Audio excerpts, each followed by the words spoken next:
My husband got my best friend pregnant while I was traveling and planning a surprise for him. But what I did afterward left everyone shocked. My name is Maya, and I need to tell you what happened when I came home early from what I thought was just another business trip. I had been married to David for 8 years, and my best friend Lisa had been part of our lives for even longer. I thought I knew these people better than I knew myself. I was wrong about everything. The conference in Denver ended 2 days early when the keynote speaker canceled due to illness. Instead of extending my stay like most attendees did, I decided to surprise David. We had been trying to have a baby for 3 years, and the stress was getting to both of us. I thought coming home early with good news about a potential promotion might lift his spirits. I remember feeling so excited during the 4-hour flight home. I had even stopped at the airport gift shop to buy his favorite chocolate and a bottle of wine to celebrate. The taxi ride from the airport felt endless, and I kept checking my phone, resisting the urge to text him. I wanted it to be a complete surprise. When the taxi pulled up to our house on Maple Street, I noticed several cars in the driveway that I didn't recognize. David's Honda was there, along with Lisa's white sedan, but there were at least 4 other vehicles parked along the street. My first thought was that maybe David was having some kind of work gathering, though it seemed odd he hadn't mentioned it. I paid the driver and wheeled my suitcase up the front walkway, fishing for my keys. That's when I heard the laughter and voices coming from our backyard. The sound was festive, almost party-like. I felt a little flutter of anxiety in my stomach, but I pushed it aside. Maybe David was just having friends over to watch the game. I unlocked the front door and stepped inside, immediately noticing the smell of something delicious cooking. The living room looked different somehow, tidier than usual, with fresh flowers on the coffee table. I could hear people talking and laughing in the kitchen and out on the back patio. Setting my suitcase by the stairs, I walked toward the kitchen, expecting to find David hosting some impromptu barbecue. But as I got closer, I heard something that made me freeze in the hallway. A woman's voice was saying something about nursery colors, and another voice mentioned baby names. My heart started beating faster. Were David's friends talking about someone else's baby? I took a few more steps and peeked around the corner into the kitchen. What I saw made my blood run cold. The entire kitchen was decorated with pale yellow and white streamers. There were balloons tied to chairs, and the counter was covered with wrapped gifts. A large cake sat in the center of the island with something written in flowing script that I couldn't quite make out from where I stood. But it was the banner stretched across the sliding door to the patio that made me feel like I was going to be sick. In cheerful yellow letters, it read, "Welcome, baby Thompson." Thompson was David's last name, our last name. I stood there for what felt like hours, but was probably only seconds, trying to process what I was seeing. Someone was having a baby shower in my house, using my husband's name, and I hadn't been invited to my own event. The voices got louder as people moved between the kitchen and the patio. I recognized several of them, David's coworkers and some neighbors, but I still couldn't see David or Lisa anywhere. That's when I heard Lisa's distinctive laugh coming from the backyard, followed by David's voice saying something about how excited he was to be a father. The words hit me like a physical blow. I stepped fully into the kitchen, my legs feeling unsteady.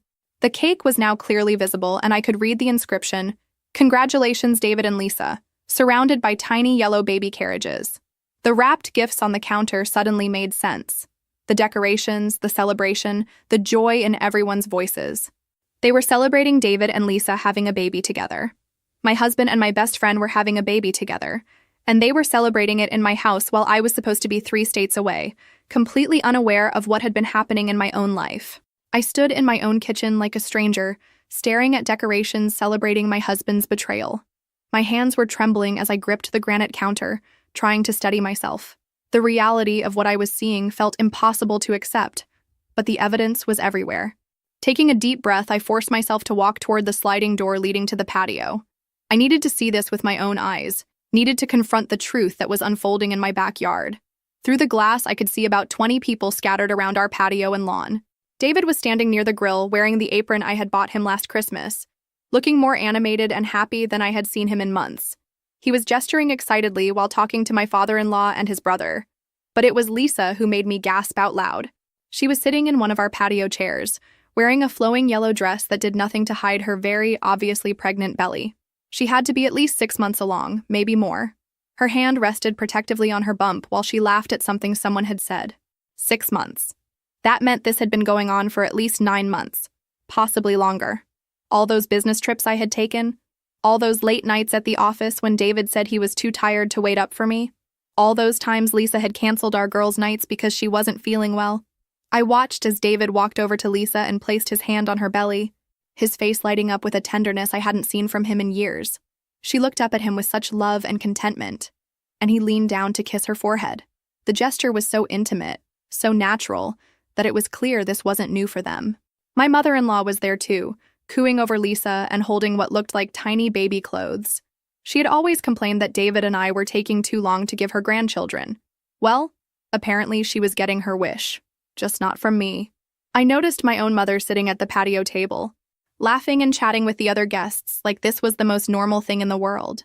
My mother, who I called every Sunday, who I had confided in about our fertility struggles, who I had cried to just last month about feeling disconnected from David. They all knew. Every single person at this party knew that my husband had gotten my best friend pregnant, and they were all here celebrating it like it was wonderful news. While I had been away working to support our life together, they had been planning this betrayal. I slid open the patio door and stepped outside. The conversation continued for a few seconds before people started noticing me. The laughter died down in waves as more heads turned in my direction. Lisa saw me first. The color drained from her face, and she instinctively wrapped her arms around her belly. David followed her gaze, and when his eyes met mine, he looked like he had seen a ghost. "Maya," he said, his voice barely above a whisper. "You're supposed to be in Denver until Thursday."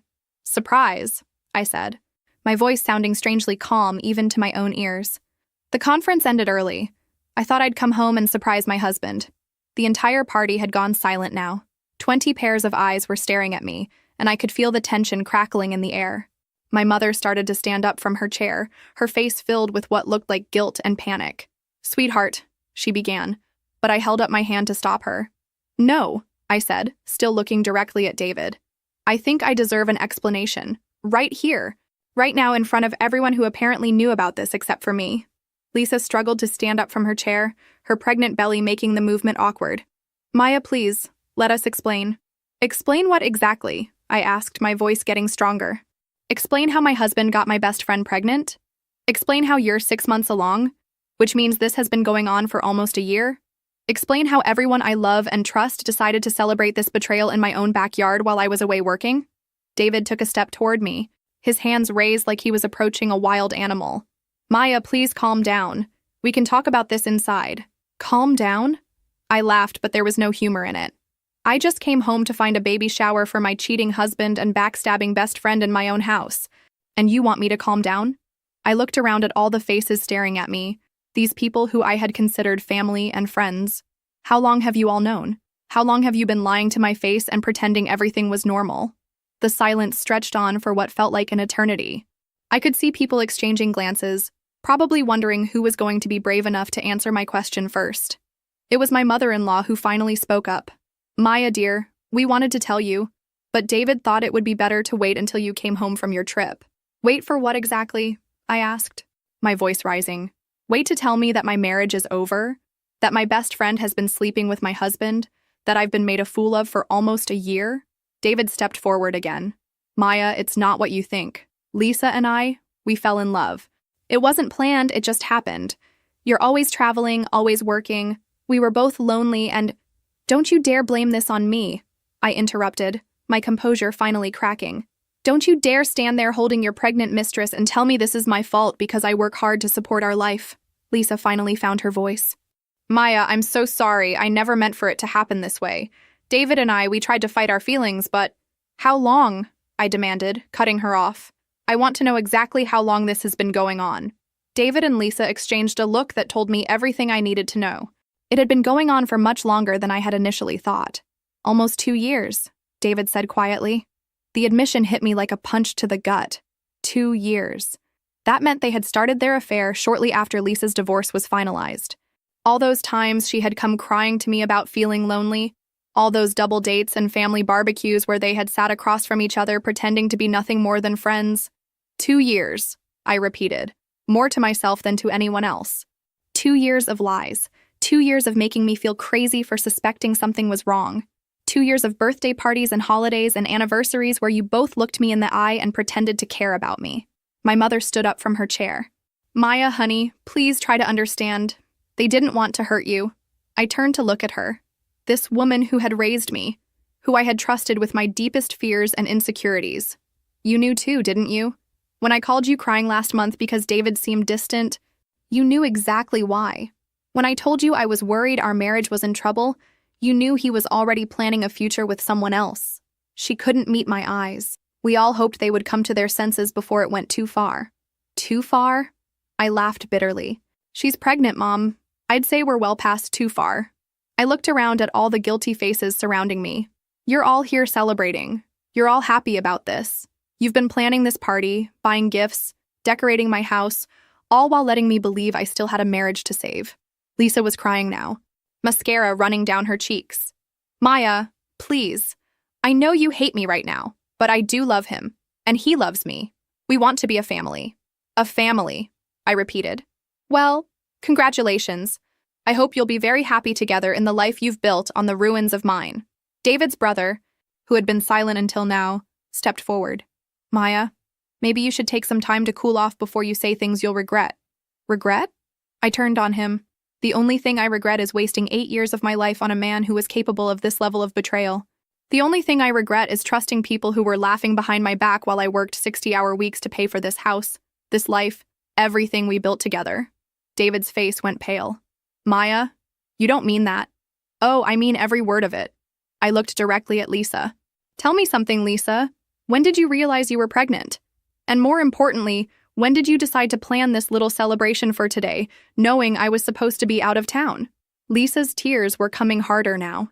We found out 3 weeks ago. David said you wouldn't be back until Thursday, and we thought it would be easier if everyone found out at once, together, so we could explain everything when you got home. Explain, I said slowly. You were going to explain to me that my husband knocked up my best friend, and I should just accept it because you've decided you're in love. I looked at the banner stretched across my patio, at the gifts piled on my patio table, at the cake with their names on it sitting on my counter. You used my house for this. You used my home to celebrate destroying my life. David finally seemed to find some backbone. This is my house too, Maya. We're married. Not for much longer, I said, the words coming out clearer and more certain than anything I had said in years. I want all of you out of my house, now. Take your gifts, take your decorations, take your cake, and get out. Maya, my mother said, reaching for me. Don't make any decisions while you're upset. This is a shock, but maybe if you just give it some time. I stepped away from her touch. Time for what, Mom? Time to get used to the idea that the people I trusted most in the world have been lying to me for 2 years? Time to accept that I should share my husband with his pregnant girlfriend? I looked around one last time at all of them. I want you all to remember this moment. Remember how it felt to watch me find out this way. Because from now on, when people ask what happened to David and Maya's marriage, you can tell them exactly how it ended. I turned and walked back into the house, leaving them all standing in stunned silence on my patio. I stood in my living room, listening to the hushed voices and hurried movement outside as people began gathering their things and leaving. I could hear David trying to manage the situation, probably making excuses and promising explanations later, but I wasn't interested in anything he had to say. Moving mechanically, I went upstairs to our bedroom and grabbed the largest suitcase from the closet. I started throwing clothes into it, not caring about what matched or what I might need. I just needed to get out of this house before I completely fell apart. My hands were shaking as I packed, and I kept stopping to take deep breaths. 2 years. The number kept echoing in my head. 2 years of David coming home and kissing me hello after spending time with Lisa. 2 years of Lisa calling me her best friend while she was sleeping with my husband. 2 years of everyone around me knowing the truth except me. I heard David's footsteps on the stairs and his voice calling my name, but I ignored him. A few seconds later, he appeared in the doorway of our bedroom. Maya, please, we need to talk about this. I didn't look up from my packing. No, we don't. We need to talk to lawyers. That's the only conversation we're going to have from now on. Don't be ridiculous, he said, stepping into the room. We can work this out. People make mistakes. Marriages survive infidelity all the time. I finally looked at him. This man I had shared a bed with for 8 years and felt nothing but disgust. Infidelity is a one-night mistake. David, what you did was build an entire secret life with another woman. You got her pregnant. You made me believe I was the problem when we couldn't conceive. His face flushed. Maya, I never said you were the problem. You didn't have to say it. Every month when I got my period, every negative pregnancy test, you made me feel like I was failing as a wife. Meanwhile, you were proving your fertility just fine with my best friend. I zipped up the suitcase and lifted it off the bed. I'm done with this conversation. I'm done with this marriage. I'm done with all of it. Where are you going? He asked, moving to block my path to the door. None of your business. I pushed past him and headed for the stairs. He followed me, his voice getting desperate. Maya, please don't do this. I know I messed up, but we can go to counseling. We can work through this. I stopped at the bottom of the stairs and turned to face him. Work through what, David? The fact that you're going to be a father with another woman? The fact that you've been living a double life for 2 years? The fact that you let me make a fool of myself trying to save a marriage that was already over? I could hear voices still coming from the backyard, though much quieter now. Most of the guests had probably left, but I could see Lisa's car was still in the driveway. Is she still here? I asked. David nodded reluctantly. She's upset. She wants to talk to you. Well, she's going to be disappointed. I have nothing to say to her, and I certainly don't want to hear anything she has to say to me. I grabbed my purse from the hall table and headed for the front door. David followed me, pleading, Maya, please just give me a chance to explain everything properly, without all the yelling in the audience, just you and me. I opened the front door and turned back to him one last time. You had 8 years to be honest with me. David, you had 2 years to end our marriage before betraying me like this. You had dozens of chances to tell me the truth before I had to find out by walking into my own home and discovering a baby shower for your pregnant mistress. I could see tears in his eyes now, but I felt nothing. I'm going to file for divorce first thing Monday morning. I suggest you find yourself a good lawyer. 20 minutes later, I was checking into the Hampton Inn on the other side of town. The desk clerk, a young woman with kind eyes, must have sensed something was wrong, because she didn't ask any questions when I requested a room for an indefinite stay and paid with my credit card. Once I was alone in the sterile hotel room, I finally allowed myself to break down. I sat on the edge of the bed and cried harder than I had cried since my father died 5 years ago. But mixed in with the grief and betrayal was something else I hadn't expected. Relief. For months, I had felt like something was wrong with my marriage, but I couldn't put my finger on what it was. David had been distant, distracted, and increasingly critical of my work schedule. I had started wondering if there was someone else, but every time I asked, he made me feel paranoid and insecure. Now I knew I hadn't been paranoid at all. My instincts had been right. I pulled out my phone and scrolled through my contacts until I found the number I was looking for. 3 months ago, when I first started suspecting David might be cheating, I had quietly consulted with a divorce attorney, just to understand what my options might be. I had never followed through, choosing instead to try to work on our marriage. Now I was grateful for that conversation, because I remembered exactly what the attorney had told me about protecting my assets. Monday morning couldn't come fast enough. I had spent the entire weekend in my hotel room, ordering room service and making lists of everything I could remember about our finances. The more I thought about it, the angrier I became, not just about the betrayal, but about how David had been living off my success while building a future with someone else. At 9 o'clock sharp, I was sitting in the law office of Patricia Wong, the attorney I had consulted months earlier. She remembered our previous conversation and didn't seem surprised to see me back. I'm sorry it came to this, Maya, she said, reviewing the notes from our earlier meeting. But I'm glad you reached out to me before things got too complicated. The preliminary research we did in April is going to save us a lot of time now. That was the smartest thing I had done in months. When I first started suspecting David was cheating, I had quietly gathered copies of all our financial documents, bank statements, mortgage papers, investment accounts, even receipts for major purchases. I told myself I was just being paranoid, but deep down I think I knew I was preparing for this day. So, what exactly are my options? I asked, though I had a feeling I already knew the answer. Patricia smiled, and there was something almost predatory about it. Maya, you're in an incredibly strong position. First, this is a no-fault divorce state, so the adultery itself doesn't impact the property division. However, the financial picture is very much in your favor. She pulled out a folder and spread several documents across her desk. Based on what we documented before, you purchased the house entirely with your own funds from your inheritance. The down payment, the mortgage payments, even the renovations, all paid for with your money or your income. I nodded, remembering how proud I had been to buy our dream home with the money my grandmother had left me. Your salary is nearly 3 times David's, Patricia continued. You've been the primary breadwinner throughout your marriage. The investment accounts are primarily funded by your contributions. Even the cars. You paid for both of them. She leaned back in her chair. In essence, David has been living a lifestyle entirely funded by your earnings while conducting an affair for 2 years. The court is not going to look favorably on that. What about spousal support? I asked. Given the income disparity and the fact that you paid for virtually everything during the marriage, he might be entitled to some temporary support. However, his adultery and the fact that he's about to have a child with another woman complicates that significantly. Patricia pulled out another document. There's something else you should know. I had an investigator do some preliminary work after our first meeting. David has been using the credit card you pay for to take Lisa on dates, buy her gifts, even pay for her prenatal appointments. My jaw dropped. He used my money to fund his affair? That's exactly what he did. And that could be considered dissipation of marital assets, which means the court could order him to reimburse you for those expenses. I felt a surge of vindication. For months, David had made me feel guilty about working so much, about traveling for business, about not being home enough. Meanwhile, he had been using the money I earned to wine and dine his pregnant girlfriend. What's the timeline for all of this? I asked. I can file the papers today, given the circumstances, his adultery, the pregnancy, and the financial evidence we have. I expect this to move fairly quickly. He'll be served within 48 hours. Patricia leaned forward. Maya, I want you to understand something. David is about to realize that the comfortable life he's been living was entirely dependent on your income. He's going to panic when he sees these papers, and he's probably going to come to you begging to work things out. That's not going to happen, I said firmly. I believe you, but I also want you to be prepared for him to get nasty when he realizes what he's losing.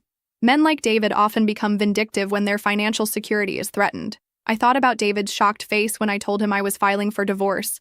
How quickly he had gone from apologetic to demanding. Patricia was probably right. This was going to get ugly. There's one more thing, Patricia said. The house. Since you purchased it entirely with your own funds, it's your separate property. David has no legal claim to it. That news hit me harder than I expected.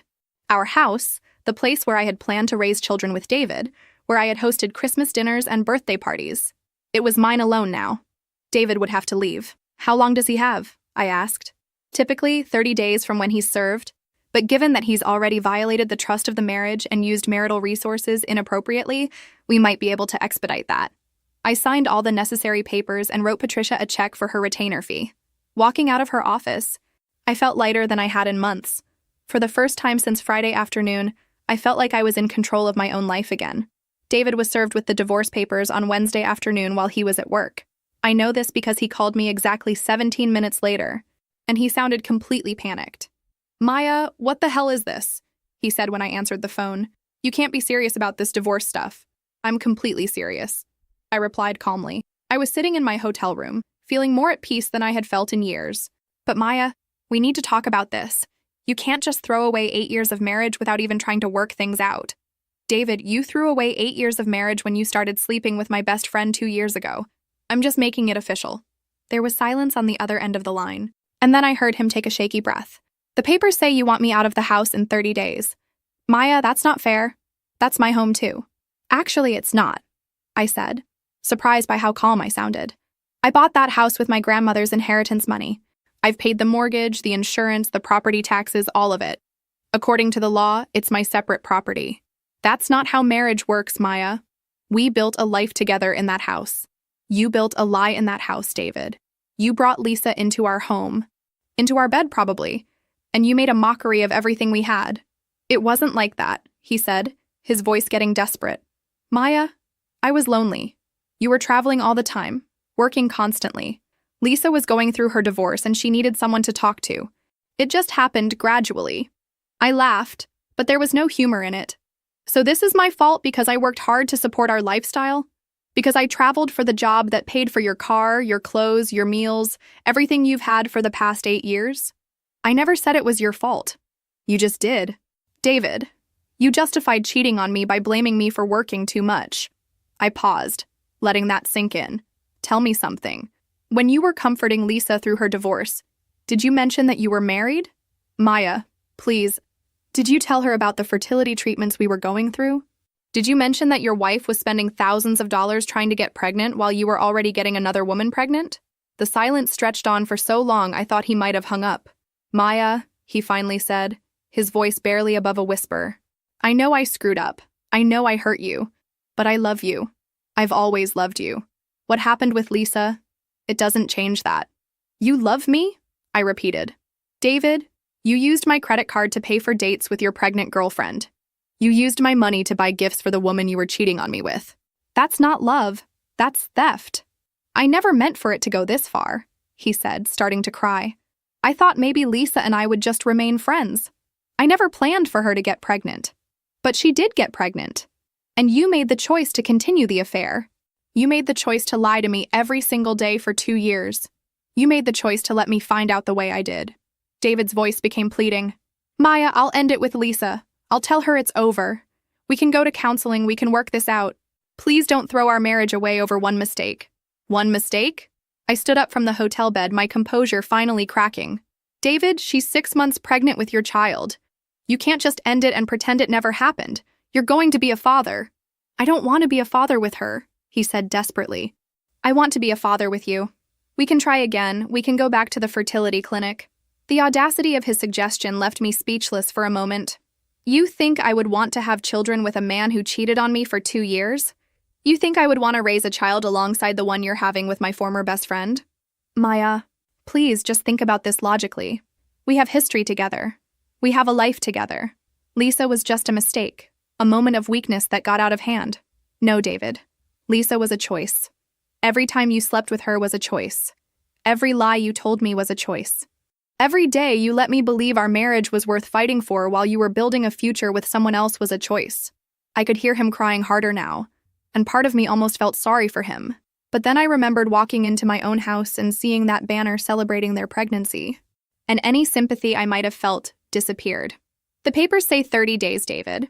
I suggest you use that time to find somewhere else to live and figure out how you're going to support your new family without my income. By Thursday evening, the phone call started. First it was my mother, then David's mother, followed by his brother and sister-in-law. They all had the same message. I was being too hasty, too emotional, too unforgiving. They all thought I should reconsider. My mother was the most persistent. She called 3 times before I finally answered. Maya, sweetheart, I think you need to slow down and really think about what you're doing, she said without even saying hello. I've thought about it plenty, Mom. I've thought about it every day for the past week. But divorce? That's such a permanent solution to what might be a temporary problem. I was sitting in the hotel restaurant, picking at a salad I didn't really want. Mom, David got another woman pregnant. That's not temporary. That baby is going to be a permanent reminder of his betrayal for the rest of our lives. People make mistakes, Maya. Even good people sometimes make terrible choices. Good people don't conduct 2-year affairs while their wives are working to support them, I said. My voice rising enough that other diners started looking in my direction. David loves you, she insisted. He's called me 3 times today. He's devastated about losing you. He should have thought about that before he started sleeping with Lisa. My mother sighed. Maya, I know you're hurt. I know you feel betrayed. But marriage is about forgiveness. It's about working through the hard times together. Mom, did you know? I asked directly. When I called you crying last month because I felt like David was pulling away from me, did you know he was having an affair? The silence on the other end of the line told me everything I needed to know. We suspected something might be going on, she finally admitted. But we hoped it would end before you found out. We thought maybe if we didn't acknowledge it, it would just go away. I felt like I'd been slapped. So instead of warning me, instead of giving me a chance to confront him on my own terms, you all decided to let me be humiliated in front of 20 people at a baby shower in my own backyard. That's not how we wanted you to find out. But that's how you let it happen. You all chose to protect David and Lisa instead of protecting me. My mother's voice got defensive. Maya, we were trying to protect everyone. We thought if we could just get through this quietly, maybe the 3 of you could work things out like adults. Work things out? I laughed bitterly. Mom, she's having his baby. How exactly did you think we were going to work that out? A nice little shared custody arrangement where I help raise my husband's affair baby? Stranger things have happened. Families can be complicated. No, Mom, this isn't complicated. This is simple. David chose Lisa over me. He chose to lie to me for 2 years. He chose to use my money to fund his affair. And you all chose to enable him. David's mother called an hour later with essentially the same message, but her approach was different. Where my mother had tried guilt, David's mother went straight to manipulation. Maya, dear, I know you're upset, but you have to think about David's future. He's going to be a father now. He needs stability. He should have thought about that before he got my best friend pregnant. Lisa is a lovely girl. And she's going to need support during this pregnancy. If you divorce David now, you'll be making things so much harder for all of them. I couldn't believe what I was hearing. Are you seriously asking me to stay married to your son so he can better support his pregnant mistress? I'm asking you to be compassionate. David made a mistake, but he's trying to do the right thing now. The right thing would have been to not cheat on his wife in the first place. Maya, you're a smart, successful woman. You'll be fine on your own. But David and Lisa are going to have a baby to think about. They need each other right now. It took me a moment to process what she had just said. So, because I'm successful, I should just step aside and let them be happy? Because I can take care of myself, I should sacrifice my marriage so they can play house with their affair baby? That's not what I meant. That's exactly what you meant. You think because I make good money and don't need David financially, I should just gracefully bow out so he can be with the woman he really wants. The calls continued throughout the evening. David's brother called to tell me I was being vindictive. His sister-in-law called to suggest couples therapy. Even my own sister called from Seattle to tell me I should think carefully before throwing away my marriage. By 10 o'clock, I had turned off my phone and was sitting in my hotel room, staring out the window at the parking lot. I felt more alone than I had ever felt in my life, but I also felt something else. Clarity. Every single person who had called me was asking me to sacrifice my dignity, my self-respect, and my happiness, so that David and Lisa could have their perfect little family without any consequences. They wanted me to be the understanding ex-wife who gracefully stepped aside and maybe even helped babysit on weekends. But none of them had asked how I felt. None of them had asked what I wanted. None of them seemed to care that I was the victim in this situation, not David. That night, I made a decision that would change everything. I wasn't going to be the accommodating woman who made things easier for everyone else. I wasn't going to quietly disappear so David and Lisa could have their happily ever after. I was going to fight for what was mine, and I was going to make sure they understood exactly what they had thrown away. The divorce was finalized 6 weeks later, faster than even Patricia had predicted. David didn't contest anything, probably because his lawyer explained that fighting would only cost him money he didn't have and wouldn't change the outcome. I got the house, the investment accounts, both cars, and my retirement funds. David got his personal belongings and a stern warning from the judge about using marital assets to fund extramarital affairs. But the real consequences didn't become clear until David tried to rent an apartment. He called me on a Tuesday afternoon, 3 days before his 30-day deadline to move out of the house. His voice was strained and desperate. Maya, I need to ask you a favor. We communicate through lawyers now, David. You know that. Please, just listen. I can't find anywhere to live. Every apartment I've applied for has been rejected because my income isn't high enough to qualify. I was sitting in my office reviewing quarterly reports, and his call was interrupting my work. That's not my problem. Maya, please, I have nowhere to go. Lisa's apartment is too small for both of us and the baby when it comes. I just need a few more weeks to figure something out. You've had 6 weeks to figure something out, David. What have you been doing with your time? I've been apartment hunting, but the rent prices in this city are insane, and with my salary alone, no one will approve me. For 8 years, David had been living in a house that cost $3,000 a month in mortgage payments, plus utilities, insurance, and property taxes. He had been driving a car with a $400 monthly payment. He had been eating at restaurants, buying clothes, taking vacations, all subsidized by my income. Now he was discovering what life looked like on a $45,000 salary in a city where the median rent for a one-bedroom apartment was $1,800 a month. Have you tried looking in surrounding areas? I asked, though I already knew the answer. Maya, I can't afford to live an hour away from my job. The gas costs alone would eat up what I save on rent. Then maybe you should have thought about that before you decided to blow up our marriage. Don't be like this, he pleaded.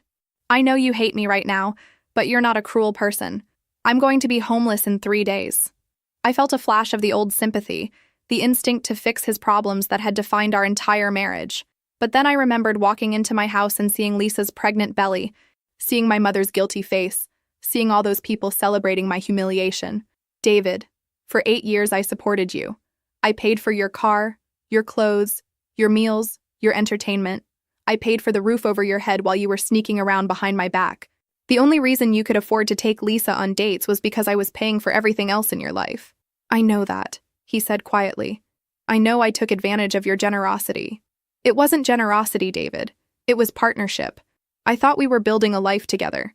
I thought my success was our success. But apparently, you saw it as a free ride that allowed you to pursue other women. That's not fair. What's not fair is that I've been supporting your lifestyle while you've been cheating on me. What's not fair is that you used my money to wine and dine your girlfriend while I was traveling for work to earn that money. I paused, letting that sink in. You want to know what I think, David? I think this is the first time in your adult life that you're experiencing the real cost of your choices, and you don't like it. Maya, please, I'm begging you. Just let me stay a few more weeks. No. You have 3 days to get your things out of my house. After that, I'm changing the locks. Where am I supposed to go?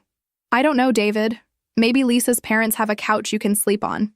Maybe your mother, who was so concerned about your future, can help you out. Maybe your brother, who thought I was being too harsh, can offer you his guest room. The line went quiet for a long moment. They all said no, he admitted finally. That admission hit me harder than I expected. All those people who had called to tell me I should forgive David, who had insisted that family should stick together, who had made me feel guilty for not being more understanding, none of them were willing to actually help him when he needed it. Then I guess you're learning what I learned that day in our backyard, I said. Sometimes the people you think will be there for you aren't. 3 days later, I drove by the house to make sure David had moved out. His car wasn't in the driveway, and when I went inside, all of his belongings were gone. He had left the keys on the kitchen counter, along with a note that simply said, "I'm sorry." I later heard through mutual friends that he had ended up renting a studio apartment in a rough part of town, the only place he could afford on his salary alone. The commute to his job was over an hour each way, and he had to sell his car and buy an older, cheaper model to reduce his monthly payments. For the first time in years, David was living within his means. And apparently, his means were much more limited than he had realized. 2 months after the divorce was finalized, David called me from an unknown number. I almost didn't answer, but something made me pick up. "Maya, it's me," he said, and I could immediately tell something was very wrong. His voice was shaky, and he sounded like he'd been crying. "David, I told you we don't—" "Please, just listen to me for 1 minute," he interrupted. "I'm not calling to ask you to take me back or anything like that. I'm calling because I'm desperate, and I don't have anywhere else to turn. I was in my kitchen, making dinner for myself in the peaceful quiet of my house. The house that was finally mine alone, decorated the way I wanted it, filled with only my things and my memories. What do you want, David?" "I got evicted," he said, and I could hear him starting to cry. "I couldn't make the rent this month, and they gave me 48 hours to get out. I'm living in my car." Despite everything he had done to me, hearing him say he was homeless still hit me in the chest. "What about Lisa? Can't you stay with her?" David laughed, but it was bitter and broken. "Lisa and I aren't together anymore." That stopped me cold. "What do you mean you're not together? She's pregnant with your baby." "Was pregnant," he corrected, his voice barely above a whisper. "David, what are you saying?" "She lost the baby 6 weeks ago. Miscarriage in the 2nd trimester. The doctor said it was just one of those things that happens sometimes." I sank down onto one of my kitchen stools, trying to process what he was telling me. The baby that had been the catalyst for destroying our marriage, the pregnancy that had been celebrated with cake and decorations in my backyard, was gone. "I'm sorry," I said, and I meant it. Whatever Lisa had done to me, losing a child was devastating. "After she lost the baby, everything fell apart," David continued. "She said there was no point in us being together anymore. She said the only reason she had stayed with me was because of the pregnancy. David, she was right. Maya, without the baby, there was nothing left between us. She realized that I couldn't give her the life she wanted. I couldn't afford to take care of her the way she expected to be taken care of. I thought about Lisa, who had always been attracted to men who could provide for her financially. Her ex-husband had been a successful accountant, and she had been devastated when their divorce left her with less money than she was accustomed to. So she left you," I said. "She filed for divorce last month. She's asking for spousal support, even though we were only married for 4 months. I almost laughed at the irony. David had left me for Lisa, and now Lisa was leaving him for the same reason he had been able to date her in the first place: lack of financial security. "Maya," David said, his voice breaking, "I know I have no right to ask you for anything after what I did. I know you hate me, and you have every reason to. But I'm sleeping in my car behind a gas station, and I don't know what else to do. What exactly are you asking me for, David?" "I don't know. Maybe just, could I sleep on your couch for a few nights? Just until I can figure something else out. I'll pay you back as soon as I can." The audacity of his request was breathtaking. He wanted to come back to the house he had betrayed me in, the house he had brought Lisa into, the house where I had found out about their affair in the most humiliating way possible. "You want me to let you stay in my house?" I said slowly. I know how it sounds. I know it's crazy. But Maya, I have nowhere else to go. No one else will help me. What about your family? Your mother who was so worried about your future? Your brother who thought I was being too harsh? I've asked them all. My mom says she doesn't have room. My brother says his wife won't allow it. My sister says it would be too awkward for the kids. So all the people who had pressured me to forgive David, who had made me feel guilty for divorcing him, who had insisted that family should stick together, none of them were willing to practice what they preached. David, do you remember what you said to me the night I found out about the affair? When I asked you how long it had been going on? Maya, please don't. You said you were lonely because I was always working. You blamed me for your infidelity because I traveled for business. Do you remember that? Yes, he whispered. Do you know why I worked so hard, David? Do you know why I traveled and put in long hours and built my career? To be successful, he said uncertainly. To take care of you, I corrected. To take care of us. Every promotion I got, every business trip I took, every late night at the office, I did it all so we could have a better life together. I worked my ass off so you could have nice things, so we could live in a beautiful house, so we could plan for our future. I could hear him crying harder now. And while I was working to build our life together, you were using the security I provided to destroy it. You were using my success as a launching pad for your affair. I know, he sobbed. I know I ruined everything. I know I threw away the best thing that ever happened to me. Yes, you did. And now you're experiencing what your life looks like without me in it. This is what your $45,000 salary actually provides, David. This is the reality you chose when you decided I wasn't enough for you. I stood up from the kitchen stool and looked around at my beautiful, peaceful home. The answer is no, David. You can't stay here. You can't come back to the life you threw away and expect me to rescue you from the consequences of your choices. 3 weeks after David called me from his car, I learned the full truth about what had happened between him and Lisa. The information came from an unexpected source, Lisa herself. I was grocery shopping on a Saturday morning when I turned down the cereal aisle and found myself face to face with her. She looked terrible, pale, thin, with dark circles under her eyes. She was clearly still recovering from the miscarriage, both physically and emotionally. For a moment, we just stared at each other. I hadn't seen her since that awful day in my backyard, and I wasn't sure what to say. Part of me wanted to turn around and walk away. But something in her expression stopped me. Maya, she said quietly, I'm glad I ran into you. I've been wanting to talk to you. I don't think we have anything to talk about, Lisa. Please, she said, stepping closer. I know you have no reason to listen to me, but there are things you need to know. Things about David that you don't know. Against my better judgment, I found myself curious. What things? Lisa looked around the busy grocery store and lowered her voice. Not here. Could we maybe get coffee? There's a lot I need to tell you. 20 minutes later, we were sitting in a small cafe downtown. Lisa ordered tea instead of coffee and wrapped her hands around the mug like she was trying to warm herself. I want to start by saying I'm sorry, she began. I know that doesn't mean much now, but I am truly sorry for what I did to you, to our friendship, to your marriage. I didn't respond. I wanted to hear what she had to say before I decided whether her apology meant anything. Maya, David lied to you about how our affair started. He told you it began 2 years ago, but that wasn't true. My stomach dropped. What do you mean? It started 3 months after my divorce was finalized. That was 3.5 years ago, Maya. Not 2 years. 3.5 years. I felt like I was going to be sick. 3.5 years meant their affair had started during some of the happiest times in my marriage. It meant David had been cheating on me during our anniversary trip to Europe, during the holidays when I thought we were finally getting back on track, during all those months when I believed we were working towards starting a family. Why are you telling me this now? I asked. Lisa's eyes filled with tears. Because after I lost the baby, David showed me who he really is. And I realized that everything he did to you, he was capable of doing to anyone. She took a shaky sip of her tea. When I first got pregnant, David was so excited. He talked about how we were going to be this perfect little family, how he was finally going to have the life he always wanted. But after I miscarried, she trailed off, unable to finish the sentence. What happened after you miscarried, Lisa? He was disappointed, but not devastated the way I was. I was grieving the loss of our child, and he was already talking about trying again. But Maya, he wasn't talking about trying again with me. I stared at her, not understanding what she meant. 3 days after I came home from the hospital, David told me he thought maybe our relationship had run its course. He said he had been thinking about our future, and he wasn't sure we were compatible long-term. The cruelty of what she was describing was breathtaking. He left you while you were grieving your miscarriage? He said the pregnancy had been an accident, and without it, there wasn't really a reason for us to be together. He said he thought we had both been caught up in the excitement of the affair and the drama of leaving you. But now that reality had set in, maybe we should both move on. Lisa wiped her eyes with a napkin. But Maya, here's the thing that made me realize what kind of man he really is. Before he left me, he asked if I thought you might take him back.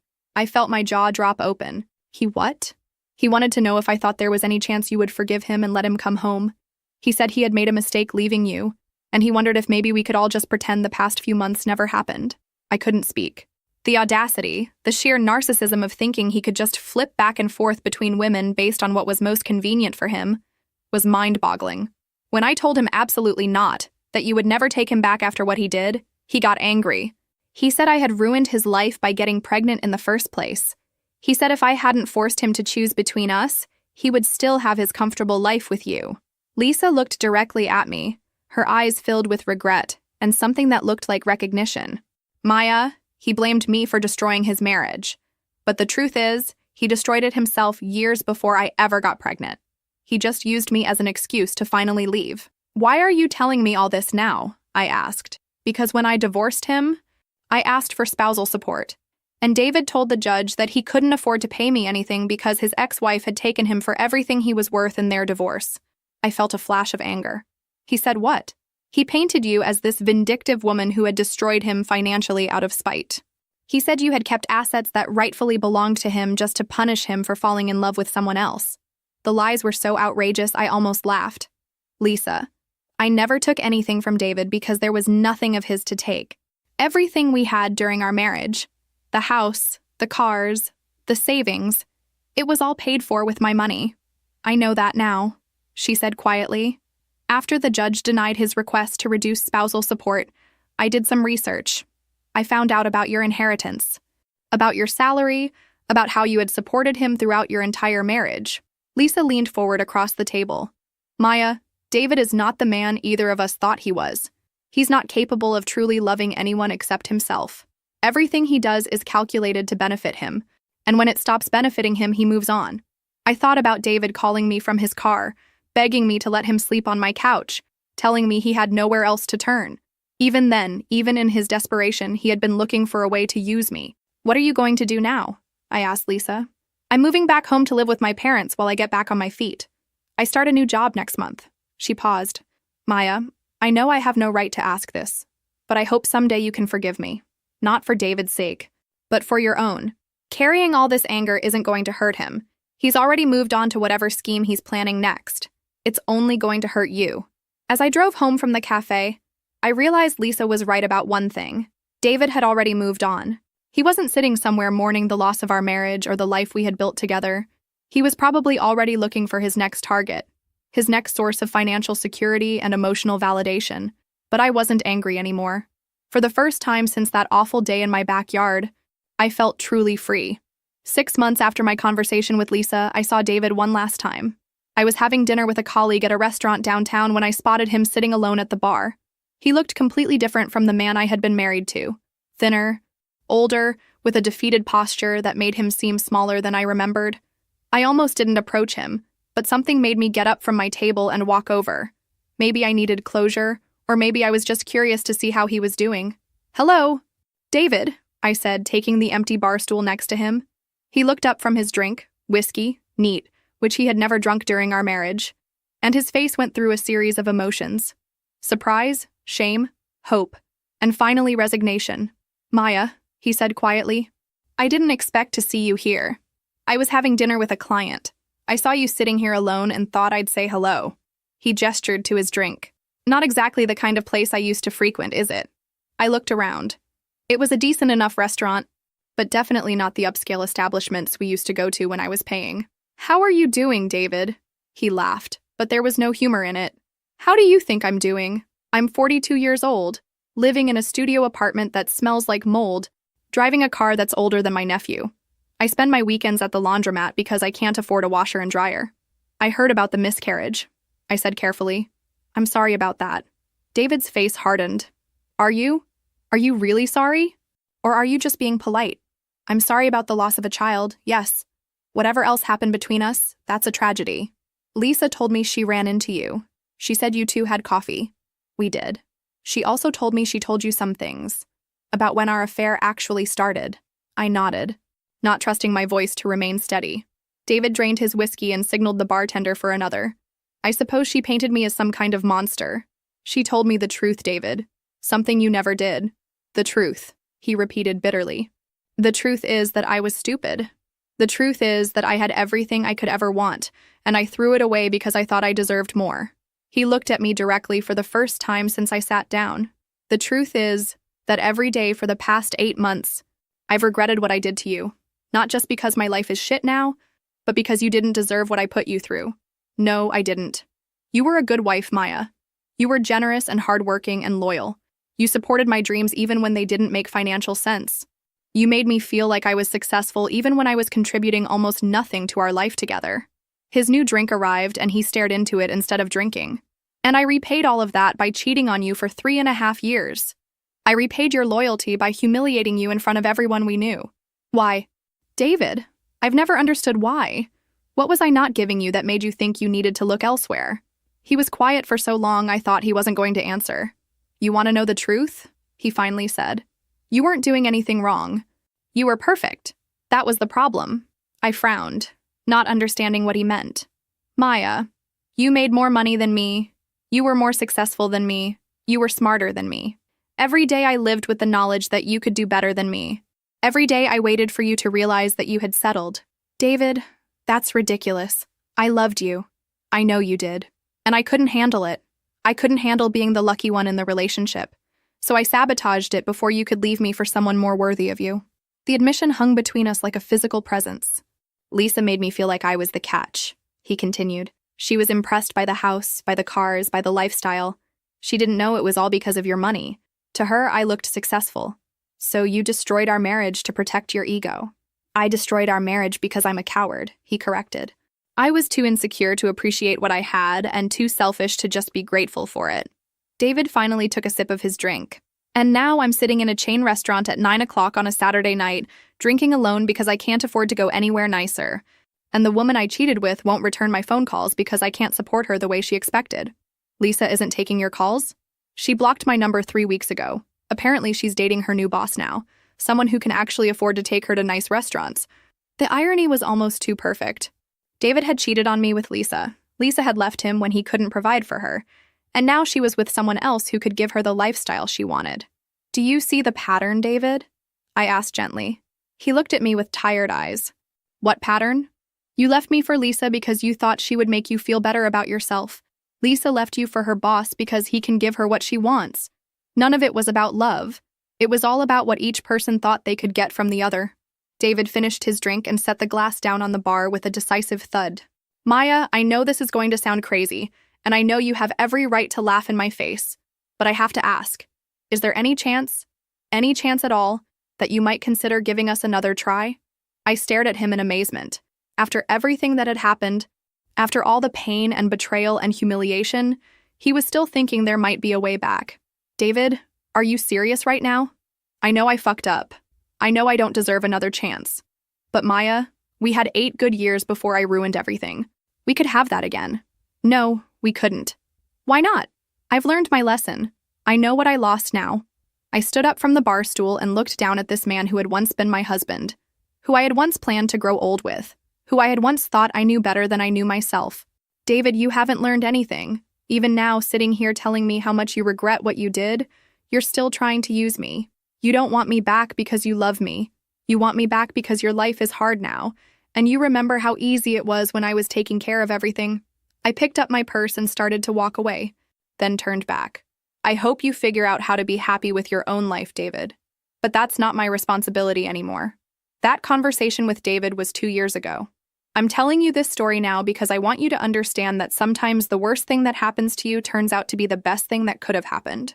When I walked into my house that day and found the baby shower celebrating my husband's affair, I thought my life was over. I thought I had lost everything that mattered to me. But what I actually lost was dead weight. People who didn't value me, a marriage that was built on lies, and a version of myself that was too accommodating for her own good. Here's what happened to everyone involved in this story.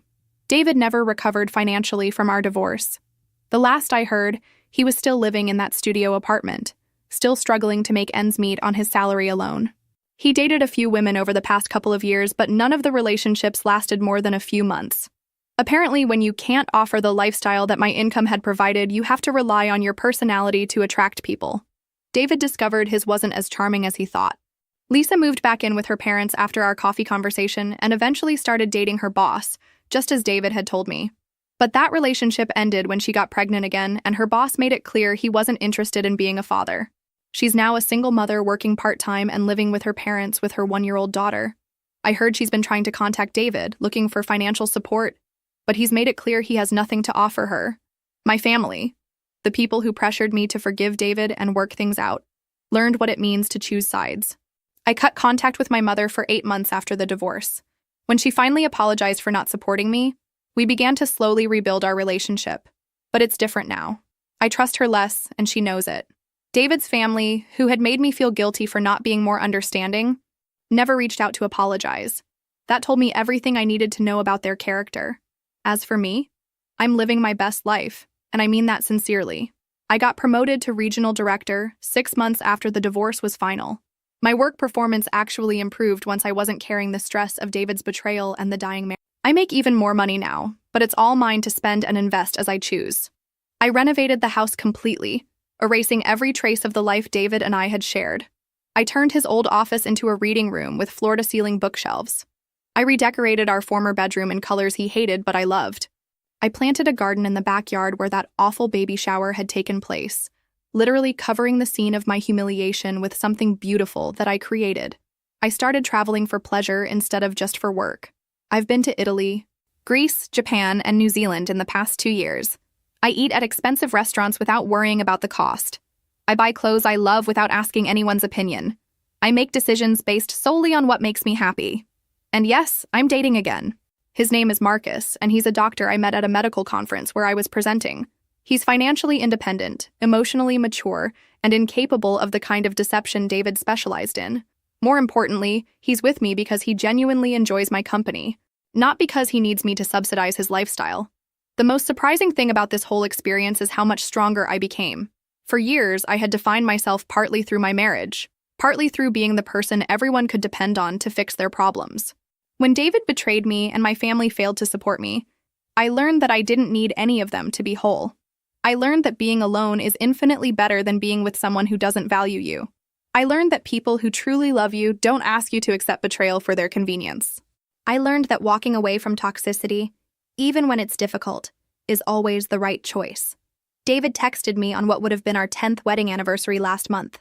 The message just said, "I'm sorry. I hope you're happy."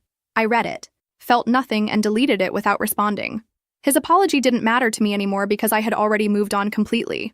I found out later through mutual acquaintances that he had been hoping I might respond, maybe even suggest we meet for coffee to talk. He's apparently been telling people that he thinks enough time has passed that we might be able to be friends. The delusion is almost impressive. Here's what I want you to understand if you're going through something similar. You are not responsible for managing other people's feelings about the consequences of their actions. You are not required to make things easier for people who made your life harder. You are not obligated to minimize your own pain to accommodate people who caused it. When someone shows you who they really are, believe them the first time. When someone chooses to betray you, they have chosen to lose you. When people pressure you to forgive before you're ready, they're prioritizing their comfort over your healing. I'm happier now at 35 than I was at 30 when I thought I had the perfect marriage. I'm more confident, more selective about who I allow in my life, and completely comfortable with my own company. I have learned the difference between being loved and being used, and I will never settle for the latter again. The day I walked into that baby shower was the day my real life began. Sometimes the worst betrayal is actually the best gift someone can give you, the gift of showing you exactly who they are and freeing you to find something better. David did me a favor when he cheated on me. He just doesn't know it yet.